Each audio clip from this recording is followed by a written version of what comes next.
السلام علیکم اسٹوڈنٹس، کیسے ہیں آپ سب لوگ؟ امید ہے بالکل خیریت کے ساتھ ہوں گے۔ تو مجھے کسی کی طرف سے ایک سوال آیا ہے، تو مجھے لگا کہ آپ سب کو بھی ضرور یہ سوال کبھی نہ کبھی تو مائنڈ میں آیا ہی ہوگا، تو کیوں نہ میں آپ سب کو بھی آنسر کر دوں تاکہ آپ سب لوگ کلیئر ہو سکے۔ تو سوال کچھ یوں تھا کہ میری روٹین ہے وہ بہت زیادہ ٹف ہے عائشہ، کیا میں اپنے ساری نماز عشاء کے ساتھ ادا کر سکتی ہوں بآسانی؟ دیکھیں، اگر آپ نماز پڑھ رہی ہیں تو کبھی میں آپ کو نہیں روکوں گی، اور اللہ معافی دے میں کبھی بھی بغیر حدیث کے اور قرآن کے ترجمے کے علاوہ بات نہیں کروں گی۔ اور میری آپ سب سے یہی درخواست ہے، کوئی بھی آپ کو کوئی حدیث سنائے آپ ان سے ریفرنس ضرور طلب کریں۔ دیکھیں، آپ اپنی آخرت نہ دنیا میں لکھ رہے ہیں تو بہت بڑی ذمہ داری ہے آپ کے اوپر، اس کی تصدیق ہونا بہت لازم ہے۔ اپنا مہینے کا راشن لینے بھی جاتے ہیں نا، تو میں اپنی بات کروں تو میں 10 دفعہ پرائس چیک کرتی ہوں، ڈیٹ چیک کرتی ہوں، کھانے کا ہے صرف، نہ کہ یہ تو ہماری آخرت کا ہے کہ ہمیں پوری زندگی مطلب اپنا سارا وہاں پہ گزارنا ہے، تو اس لیے تصدیق ہونا بہت لازم ہے۔ چھوٹی چھوٹی چیزیں ان کے اوپر ضرور فوکس کریں، ٹھیک ہے؟ اور آپ کے ریفرنس لے کے اور اسے آپ ایزیلی آن لائن کہیں پہ بھی چیک کر سکتے ہیں۔ صحیح مسلم اور صحیح بخاری کے احادیث انٹرنیٹ پہ بھی موجود ہیں۔ تو اسٹارٹ کرتے ہیں۔ دیکھیں، سمپل سا یہ ہے کہ جو میری علم میں ہے میں آپ سے وہی ہی عرض کروں گی۔ دیکھیں، حدیث نمبر ہے 1629، یہاں پہ دیکھیں، اگر آپ یہاں سے دیکھیں کہ حضرت ابن عباس رضی اللہ تعالیٰ عنہ سے روایت ہے، انہوں نے کہا کہ آپ صلی اللہ علیہ وسلم نے ظہر اور عصر کو مدینے میں کسی خوف اور سفر کے بغیر جمع کر کے پڑھا۔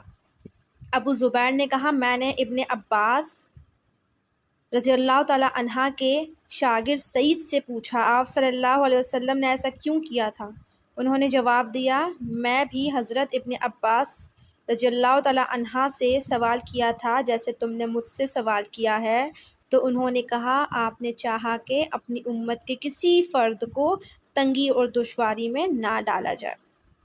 تو دیکھیں، یہاں پہ یہ صاف صاف لکھا ہوا ہے کہ سفر اور خوف کے علاوہ بھی آپ صلی اللہ علیہ وسلم نماز اس طرح سے ادا کر چکے ہیں، لیکن یہ ہے کہ اگر آپ کسی فار ایگزامپل بھول جاتے ہو یا کسی آپ دشواری کے سبب میں ہو، بہت ٹف آپ کی روٹین ہے، یہ روز نہیں ہونا چاہیے، یہ اگر آپ کے ساتھ مسئلہ درپیش ہے تب آپ یہ کریں تو زیادہ بہتر ہے۔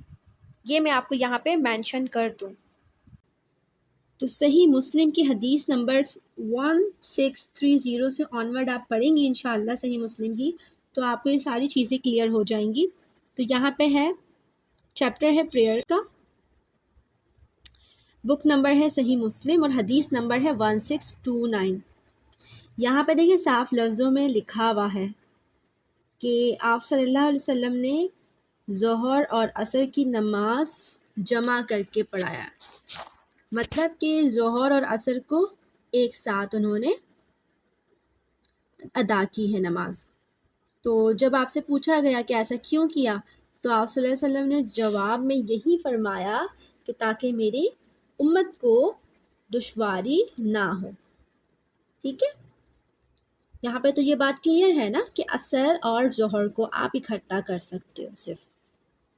اور نیچے تھوڑا سا جاتے ہیں، سیم چیپٹر وہی ہے، بک بھی وہی ہے، حدیث نمبر ہے 1635۔ یہاں پہ ہے کہ آپ نے نماز جو ہے ظہر اور عصر ایک ساتھ پڑھا ہے اور مغرب اور عشاء، یعنی آپ ظہر کو عصر کے ساتھ پڑھ سکتے ہیں اور مغرب کو عشاء کے ساتھ صرف، ٹھیک ہے؟ آپ باقی 5 نماز ایک ساتھ کا یہاں پہ ذکر بالکل بھی نہیں ہے جو آپ کے سامنے ہے۔ لیکن ایک بات یہاں پہ میں ایڈ کر لوں کہ مجھے یہ بھی سوال ہوتا ہے کہ آپ مجھے عائشہ یہ بتائیں کہ ہم عشاء میں اگر صرف 4 فرض پڑھ لیں تو ہو جائے گا؟ تو نہیں، آپ صلی اللہ علیہ وسلم نے کبھی بھی اپنے لائف میں وطر نہیں چھوڑے، تو وطر پڑھنا ہے، ٹھیک ہے؟ وطر آپ نے پڑھنا ہی ہے۔ سیم بک ہے اور سیم چیپٹر ہے، لیکن حدیث نمبر ہے 1630، جیسے میں نے آپ کو بتایا اس کے آنورڈ آپ پڑھ سکتے ہیں کمپلیٹ۔ تو یہاں پہ بھی دیکھیں، فرسٹ حدیث کو یہاں پہ اگین ریپریزنٹ کرتے ہوئے یہی ہے کہ آپ صلی اللہ علیہ وسلم نے مغرب اور عشاء کو اکٹھا پڑھا. میں آپ کو ہائی لائٹ بھی کر کے دے دیتی ہوں. یہ دیکھیں، ہوپ سو آپ کو اب نظر آ گیا ہو. مغرب اور عشاء کو اکٹھا پڑھا. تو یہاں پہ کلیئر تھا کہ مغرب اور عشاء کو اکٹھا پڑھا. اور اس پہ بھی آپ صلی اللہ علیہ وسلم سے جب پوچھا گیا تو آپ صلی اللہ علیہ وسلم نے یہی فرمایا کہ میری امت کو حرج اور تنگی پیش نہ ہو. ٹھیک ہے، تو یہاں پہ یہ بات کلیئر ہے کہ ہم پڑھ سکتے ہیں، لیکن مغرب اور ظہر اور عصر، مغرب اور عشاء یہ آپ پڑھ سکتے ہیں. دیکھیں، میں آپ سے ایک بات جسٹ کروں گی شیئر کہ ہمیں جو یہ مسائل کے حل جو بتائے گئے ہیں نا، یہ مسائل کے حل بتائے گئے، لیکن اللہ معافی دے کہ ہم نے اپنی زندگی کو نا اب مسائلوں پر ہی مشتمل کر دیا. یہ بہت ہم نے روٹین بنا دی ہے. ایک حدیث ہے نا کہ آپ کی آنکھ لگ جائے، آپ سو رہے ہو یا آپ بھول گئے ہو، تو جیسی آنکھ کھلے یا جیسی یاد آ جائے تب آپ نے فوراً اس نماز کو ادا کرنا ہے.